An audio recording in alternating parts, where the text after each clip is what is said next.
ناظرین، ترکی اور شام میں آنے والی حالیہ بیک وقت 3 زلزلے جن کی ریکٹر اسکیل پر میگنیچیوڈ 7.5، 7.6 اور 7.8 تھا، جس نے بڑے پیمانے پر تباہی مچائی اور ہزاروں لوگوں نے اس میں اپنی جان گنوائی۔ حالیہ خبروں کے مطابق تقریباً 15,000 لوگوں کی وفات ہو چکی ہے اور زخمی ہونے والے کی تعداد ہزاروں میں ہے۔ بہت سے لوگ اس زلزلے کو قدرتی آفت کی بجائے آرٹیفیشل بنائی گئی آفت کا نام دے رہے ہیں۔ کیا یہ ایک قدرتی آفت تھی یا انسانی بنائی گئی ٹیکنالوجی کی مدد سے یہ ساری تباہی مچائی گئی؟ تو آئیے جانتے ہیں آج کی اس ویڈیو میں۔ ایس ایم ٹی وی کی ایک اور ویڈیو میں خوش آمدید۔ کیا ترکی میں آنے والا زلزلہ انسان کی بنائی گئی ٹیکنالوجی کی مدد سے پیدا کیا گیا؟ جیسا کہ بہت سے لوگ اس بارے میں اپنی رائے رکھتے ہیں، تو آئیے جانتے ہیں وہ کون سی ایسی ٹیکنالوجی ہے جس کی مدد سے اس قدرتی آفت کو بنایا جا سکتا ہے، اور کیا واقعی یہ ٹیکنالوجی اس قابل ہے کہ اتنی بڑی تباہی پھیلا سکے؟ تو اس ٹیکنالوجی کا نام ہے ہارپ، جس کی پوری form high frequency active auroral research ہے۔ ہارپ دنیا کی سب سے طاقتور فریکوینسی اور پاور کو پیدا کرنے کی صلاحیت رکھتی ہے، جس کو آئنوسفیئر کی اسٹڈی کے لیے استعمال کیا جاتا ہے۔ آئنوسفیئر ہمارے ایٹماسفیئر کا اوپر والا حصہ ہے، جو کہ 48 کلومیٹر سے لے کر 965 کلومیٹر تک پھیلا ہوا ہے، اور اسی میں آئنز اور الیکٹرانز کی تعداد سب سے زیادہ ہوتی ہے، اور یہ ریڈیو ویوز کو ریفلیکٹ کرنے کی صلاحیت رکھتے ہیں۔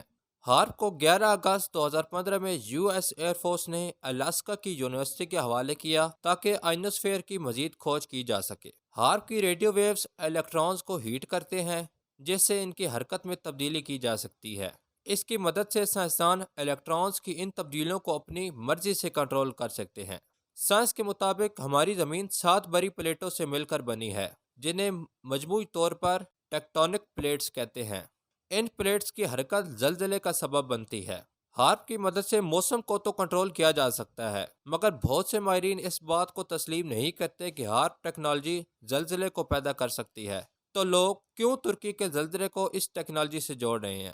زلزلے کے دوران عجیب بات یہ دیکھی گئی کہ بجلی چمکنے کا عمل بھی دیکھا گیا، جو کہ ایک قدرتی عمل نہیں ہے۔ ایسا صرف ہارپ ٹیکنالوجی کے استعمال کے دوران ہی ہوتا ہے۔ یہی وجہ ہو سکتی ہے کہ بہت سے لوگ اس زلزلے کو ہارپ ٹیکنالوجی کے استعمال کہہ رہے ہیں، لیکن اس کے ساتھ کچھ ماہرین کا کہنا ہے کہ یہ بجلی پتھروں کے آپس میں رگڑاؤ کی وجہ سے پیدا ہوئی، یا پھر کسی بڑے گرڈ اسٹیشن کے زلزلے کے نتیجے میں تباہی کی وجہ سے پیدا ہوئی۔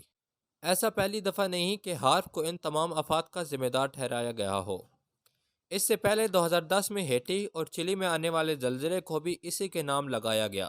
2011 میں جاپان میں آنے والے زلزلے اور سونامی کو بھی اسی ٹیکنالوجی سے منسلک کیا گیا۔ 2006 میں فلپائن میں لینڈ سلائیڈنگ کو، جس کی وجہ سے 1,000 سے زائد لوگ مرے، اس کو بھی اسی کے ساتھ منسلک کیا گیا۔ ہارپ زلزلے جیسی قدرتی آفت پیدا کر سکتی ہے یا نہیں؟ کیا موسم کو اس ٹیکنالوجی کی مدد سے غیر فطری طور پر کنٹرول کیا جا سکتا ہے یا نہیں؟ یہ جاننے سے پہلے آئیے اپنے ایٹماسفیئر کو صحیح طریقے سے جان لیتے ہیں۔ ہمارے ایٹماسفیئر کی 6 تہیں ہیں۔ سب سے پہلی ہے تھرموسفیئر۔ تھرموسفیئر ہمارے ماحول کی سب سے نچلی تہ ہے، جو کہ سی لیول سے 10 کلومیٹر اوپر تک جاتی ہے۔ انسان ماحول کی اسی تہ میں رہتے ہیں اور تقریباً موسم کی ساری تبدیلیاں اسی تہ میں ہوتی ہیں۔ تھرموسفیئر سے اوپر ہے اسٹریٹوسفیئر۔ اسٹریٹوسفیئر دوسری تہ ہے، جو کہ تھرموسفیئر سے اوپر سے شروع ہوتی ہے اور 50 کلومیٹر تک جاتی ہے۔ ہماری اوزون لیئر بھی اسی تہ میں موجود ہے، جو سورج سے آنے والی الٹرا وائلیٹ ریز کو جذب کر لیتی ہیں۔ اسٹریٹوسفیئر کے اوپر سے لے کر 85 کلومیٹر تک جانے والی تہ میسوسفیئر کہلاتی ہے، اور یہاں درجہ حرارت -90 ڈگری سینٹی گریڈ تک ہوتا ہے۔ میسوسفیئر کے بعد تھرموسفیئر ہے، جو کہ 500 کلومیٹر سے لے کر 1000 کلومیٹر کے درمیان ہوتی ہے۔ ناظرین، تھرموسفیئر کے بعد ایکسوسفیئر ہے، جسے کچھ ماہرین زمین اور اسپیس کے درمیان بارڈر لائن کہتے ہیں۔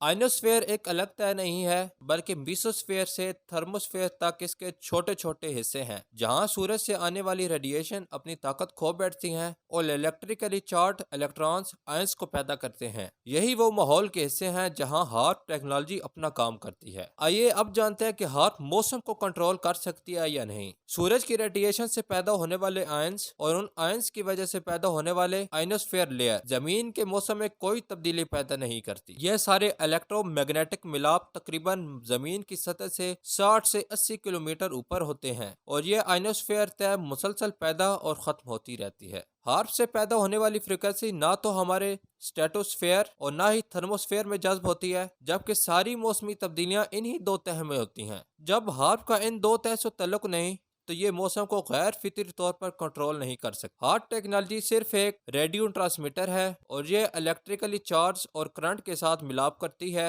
اور موسم یا زلزلے جیسے قدرتی آفت کو غیر فطری طور پر پیدا نہیں کر سکتی۔ ناظرین، ان سب باتوں سے تو آپ جان گئے ہوں گے کہ ہارپ زلزلے جیسی قدرتی آفت کو پیدا نہیں کر سکتی۔ یہ ایک قدرتی عمل ہے اور اللہ تعالیٰ کے حکم سے ہی ہوتا ہے۔ باقی آپ کی اس کے بارے میں کیا رائے ہے؟ کمنٹ سیکشن میں اپنی قیمتی رائے ضرور دیجیے گا، اور اللہ تعالیٰ سے یہی دعا ہے کہ اللہ تعالیٰ ہمارے گناہوں کو معاف کرے اور ہمیں کثرت سے استغفار کرنے کی توفیق عطا فرمائے اور تمام قدرتی آفات سے پورے روح انسانیت کو محفوظ رکھے۔ اگر ویڈیو اچھی لگی ہو تو ویڈیو کو لائک اور چینل کو سبسکرائب کر دیجیے گا۔ تب تک کے لیے اپنا خیال رکھیں۔ اللہ حافظ۔